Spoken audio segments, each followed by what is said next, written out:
हाँ, आज जो है एकदम अलग मैटर लेके आए हैं और वो भी बिल्कुल फ्री।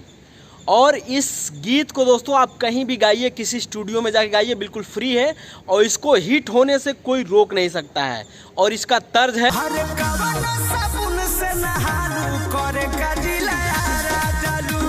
जी हाँ, कौना साबुन से नहालू करे का जिला आरा जालू। बहुत धांसू है, इस समय ट्रेंडिंग में चल रहा है, इसलिए मैंने इस गीत को लिखा है और आप चाहें तो कहीं भी इसका यूज कर सकते हैं। तो चलिए ज़्यादा समय न गंवाते हुए गाना शुरू करते हैं। तो ये रहा दोस्तों गीत, तर्ज है करे का जिला आरा जालू और मुखड़ा से शुरू करते हैं। पहले पढ़ते हैं हम। हाला हाला भइल गौआ मोहाला, पढ़ेलू कौन पाठशाला और जपेलू कौन मठमाला, तोहरा चक्कर में चलता छुरी भाला, पढ़ेलू कौन पाठशाला। तो चलिए डेमो देते हैं इसका। हाला हाला भइल गौआ मोहाला, पढ़ेलू कौन पाठशाला, जपेलू कौन मठमाला, तोहरा चक्कर में चलता छुरी भाला, पढ़ेलू कौन पाठशाला, जपेलू कौन मठमाला। ये रहा मुखड़ा और चलते हैं अंतरा की तरफ। अंतरा नंबर 1 ये है। कैलू तू अजबे कहानी, चढ़ल बा जवानी का सबके तबाह करबू, और बाटे जवनिया ताजा, लूटी सब माजा जे सब पे निगाह रखबू, अरे होई जाई सब गड़बड़ घोटाला, पढ़ेलू जौन पाठशाला। तो चलिए इसको भी गाते हैं।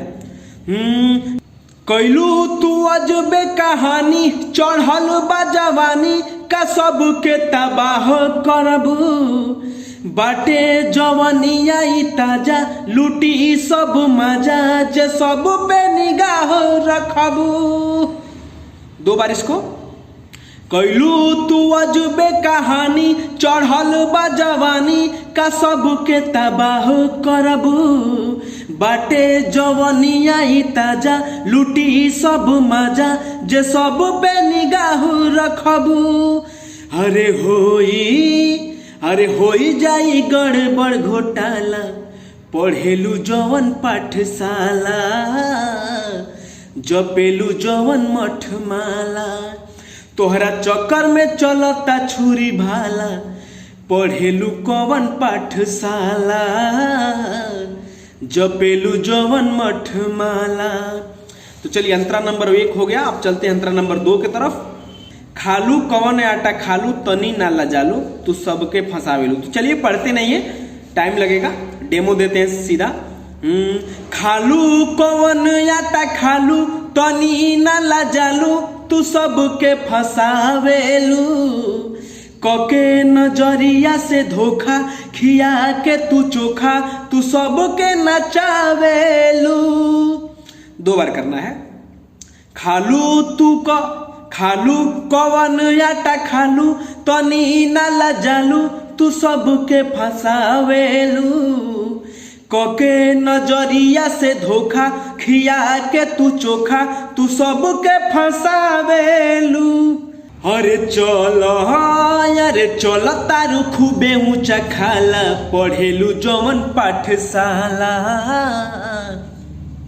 जपेलू जवन मठमाला, तोहरा चक्कर में चलता छुरी भाला, पढ़ेलू कौन पाठशाला, जपेलू कौन मठमाला।